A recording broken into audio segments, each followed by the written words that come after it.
बहुत लोग कहते हैं कि परमात्मा हमारी प्रार्थना नहीं सुनता। हमने कई बार जाप कर लिया, हजारों बार जाप कर लिया, धियो यो न प्रचोदयात्, लेकिन हमारी बुद्धि सन्मार्ग में आज तक प्रेरित ही नहीं हुई।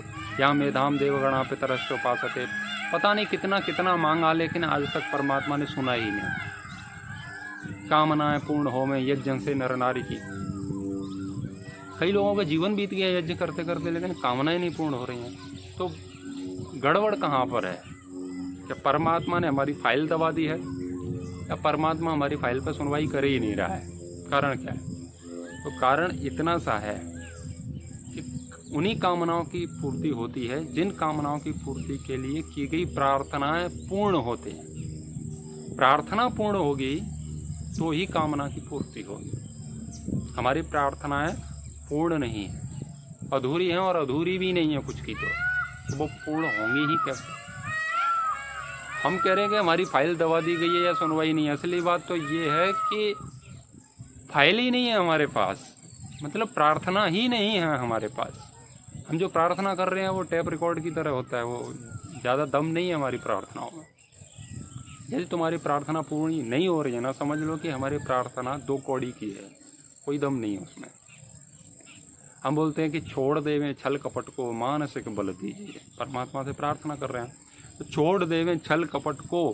तो हमने स्वीकार किया कि हम छली हैं और कपटी हैं, और इसको छोड़ना चाहते हैं, छल और कपट को। इसके लिए प्रभु हमें मानसिक बल दीजिए। अब ये शब्दों में हम स्वीकार कर रहे हैं। मान लीजिए परमात्मा आपके सामने आ जाए किसी न किसी रूप में, और वो कहे तू तो बहुत छली आदमी है, बहुत कपटी आदमी है, तेरे जैसा कपटी आदमी नहीं देखा है। तो हम क्या करेंगे? हमारी प्रतिक्रिया क्या होगी? हम कहेंगे मेरे को छली कैसे बोला, मेरे को कपटी कैसे बोला तुमने? तो जब हम छल और कपट अंदर से स्वीकार नहीं कर रहे हैं अपने को, तो वो स्वीकार कैसे होंगी प्रार्थना? क्योंकि प्रार्थनाएं हृदय से उठती हैं, वाणी से नहीं। परमात्मा तुम्हारी वाणी पर ज़्यादा भरोसा नहीं करता है, क्योंकि उसको पता है कि मनुष्य इतना चालाक है, वाणी से तो ये कुछ भी बोलता है मीठा मीठा, हृदय में क्या है परमात्मा वो पकड़ता है। तो हम तो बैठे हैं, प्रार्थना याद है तो बस उसको दोहराए चले जा रहे हैं, भाव तो अंदर से आ ही नहीं रहा। हम स्वीकार कर ही नहीं रहे कि हम छली कपटी हैं।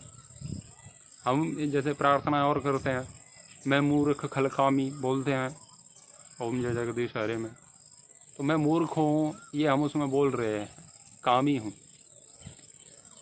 परमात्मा आपके दरवाजे पर आ जाए और दरवाज़ा खटखटाए और तुमसे बोले 9 बजे तक तुम सो रहे हो सुबह, तो वो दरवाज़ा खटखटाए और कहे कि मूर्ख दरवाज़ा खोल, तो हमारी प्रतिक्रिया क्या होगी? ऐसा कौन है जो मुझे मूर्ख बोल रहा है? मतलब क्या है कि हम अपने आप को अंदर से वास्तव में मूर्ख स्वीकार करते ही नहीं हैं। तो हम डंडा उठाएंगे और दरवाज़ा खोलते ही भगवान का खोपड़ा फोड़ देंगे, लेकिन मूर्ख बोला मेरे को। भगवान आए थे तुम्हारी मूर्खता हरने के लिए, कि चलो ये कई दिनों से प्रार्थना कर रहा है, कई वर्षों से प्रार्थना कर रहा है कि मैं मूर्ख हूँ, प्रभु मेरा उद्धार करो, कल्याण करो, सन्मार्ग पे मेरी बुद्धि को प्रेरित करो।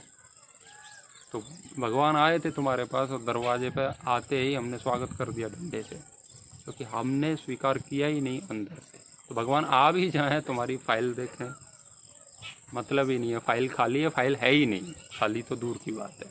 यानी कि प्रार्थना उपस्थित ही नहीं है, तो जो प्रार्थी है वो तो है ही नहीं वहाँ, तो प्रार्थना स्वीकार होगी किसकी? उपस्थित ही नहीं है प्रार्थना करने वाला। तो प्रार्थना तो यंत्रवत चल रही है, और संस्कृत में हम बोल रहे हैं, यदि उसके भाव में नहीं उतर रहे हैं तो वो एक यंत्र की तरह है, वो प्रार्थना कैसे स्वीकार होगी?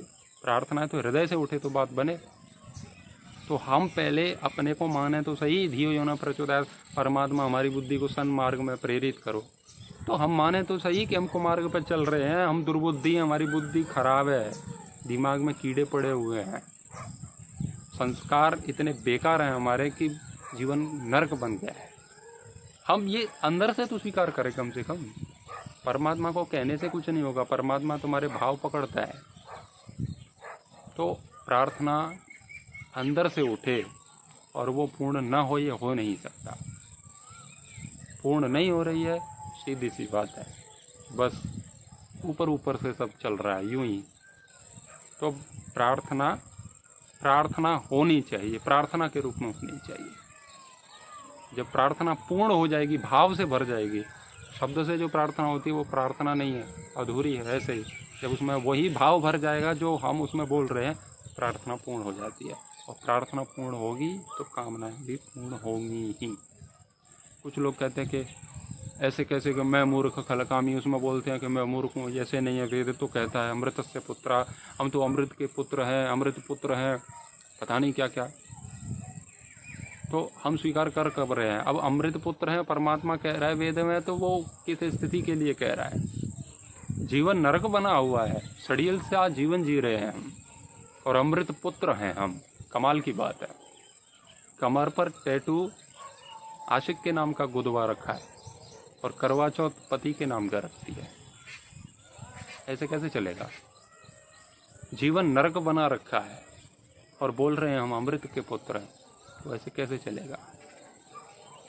अमृत पुत्र तभी हैं जब जैसा जैसा परमात्मा ने कहा है वैसा वैसा हम हो जाते, तो ही अमृत है। नहीं तो ये जीवन विष से भरा है अंदर से। देखिए कितने कलुषित विचार हैं हमारे।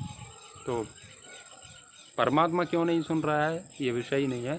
हम परमात्मा तक अपनी प्रार्थनाएं क्यों नहीं पहुंचा पा रहे हैं, या हमारे